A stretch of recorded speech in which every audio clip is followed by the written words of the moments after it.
भारत में medical entrance exam देने के लिए हर स्टूडेंट को सबसे पहले एक बेहद सख्त सिक्योरिटी सिस्टम से गुजरना पड़ता है। हर साल लाखों एस्पिरेंट्स एग्जाम हॉल में जाने से पहले मेटल डिटेक्टर्स और कड़ी चेकिंग का सामना करते हैं। रूल्स इतने स्ट्रिक्ट है कि अगर कोई स्टूडेंट 6 मिनट भी लेट पहुंचे तो उसे एग्जाम देने तक की परमिशन नहीं मिलती और उसके पूरे साल की मेहनत एक पल में खत्म हो जाती है। कई सेंटर्स पर इन्वेस्टिगेटर्स ने स्टूडेंट के कपड़ों की पॉकेट तक हटा दी, सिर्फ इसलिए ताकि चीटिंग का स्लाइटेस्ट चांस भी ना बचे।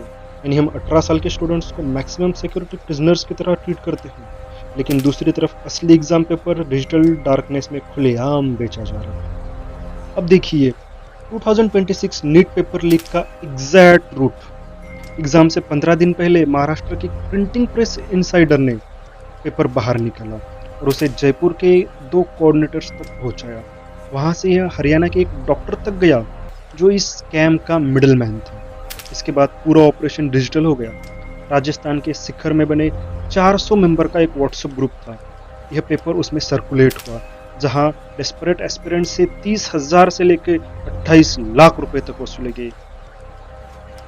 एग्जाम से सिर्फ एक रात पहले वह पीडीएफ केरला के एक पीजी हॉस्टल में स्टूडेंट के फोन तक पहुंच चुकी थी। सोचिए, हमने स्टूडेंट के लिए मेटल डिटेक्टर्स और स्ट्रिक्ट चेकिंग का फोकस बना दिया, लेकिन सिस्टम के अंदर मौजूद डिजिटल करप्शन के लिए वर्ल्ड का दरवाजा पूरी तरह खुला छोड़ दिया। यही नेशनल टेस्टिंग एजेंसी यानी एनटीए की सबसे बड़ी इलॉजिकल फेल्यूर है। एनटीए के पास एक शिफ्ट में सिर्फ 1.5 लाख स्टूडेंट्स को सिक्योरिटी हैंडल करने की कैपेसिटी है, जबकि नीट एग्जाम में बैठते हैं लगभग 24 लाख एस्पिरेंट्स। यह मैथ कभी वर्क नहीं कर सकती जब तक पेपर सप्लाई चेन को उससे लिमिट से ज़्यादा स्ट्रेंथ न किया जाए, और ठीक इन्हीं वीक पॉइंट पर कोचिंग इंस्टीट्यूट इंतजार करती है। यह इंडस्ट्री करोड़ों के बिजनेस पर चलती है, जहां टॉप रैंकर्स को सिटी बिलबोर्ड्स पर दिखाकर एडमिशन और फीस बढ़ाई जाती है। जब लाखों करोड़ों रुपए टॉप रैंकर्स पर डिपेंड करे, तब कुछ लोग इथिक्स छोड़ के सीधा पेपर खरीदने का रास्ता चुन लेते हैं। लेकिन मैसिव एग्जाम कंडक्ट करना इम्पॉसिबल नहीं है। चाइना हर साल वोकाओ एग्जाम करवाता है, जिसमें 1.3 करोड़ स्टूडेंट बैठते हैं, यानी इंडिया के नीट से 5 गुना ज़्यादा। वहाँ चीटिंग को क्रिमिनल ऑफेंस माना जाता है। गवर्नमेंट एग्जाम सेंटर के आसपास रोड खाली करवाई जाती है। ड्रोन, पुलिस और एआई कैमरा से हर एक्टिविटी पे नज़र रखी जाती है। साउथ कोरिया इससे भी आगे जाता है। वहाँ सेनिंग एग्जाम के दौरान स्टॉक मार्केट तक डिले किया जाता है और फ्लाइट्स की टेक ऑफ लैंडिंग रोक दी जाती है, सिर्फ इसलिए ताकि स्टूडेंट्स को कंप्लीट साइलेंस मिल सके। और सॉल्यूशन ढूंढने के लिए हमें फॉरेन कंट्रीज देखने की भी ज़रूरत नहीं है। इंडिया खुद जेईई एग्ज़ाम को कंप्यूटराइज्ड मॉडल पर कंडक्ट करता है। वहाँ कोई प्रिंटिंग प्रेस नहीं, कोई ट्रांसक्रिप्ट वेंस नहीं और कोई फिजिकल पेपर बुकलेट नहीं जिसे इनक्रिप्ट किया जा सके। क्वेश्चन सीधे रैंडमाइज्ड डिजिटल बैंक से आते हैं, यानी secure large scale exam possible है।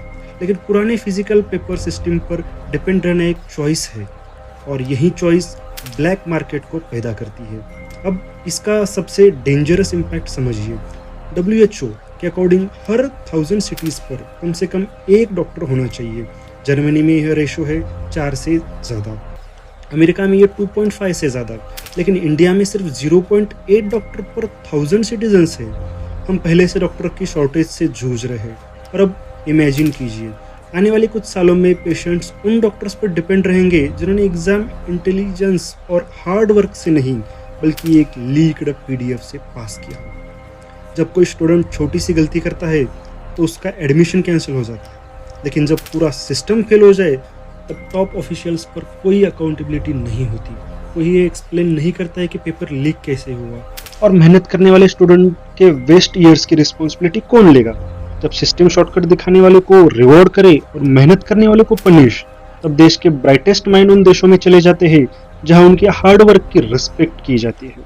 नेशनल एग्जाम्स की इंटीग्रिटी सिर्फ एजुकेशन का इशू नहीं है, यह इंडिया के फ्यूचर सर्वाइवल का सवाल है। अगर इंडिया अपने डेमोग्राफिक डिविडेंड का फायदा उठाना चाहता है तो सरकार को ऐसे एडमिनिस्ट्रेशन बनाने ही होंगे जो उतनी ही ऑनेस्टी और मेहनत से काम करे जितनी मेहनत हर स्टूडेंट एग्जाम के लिए करे।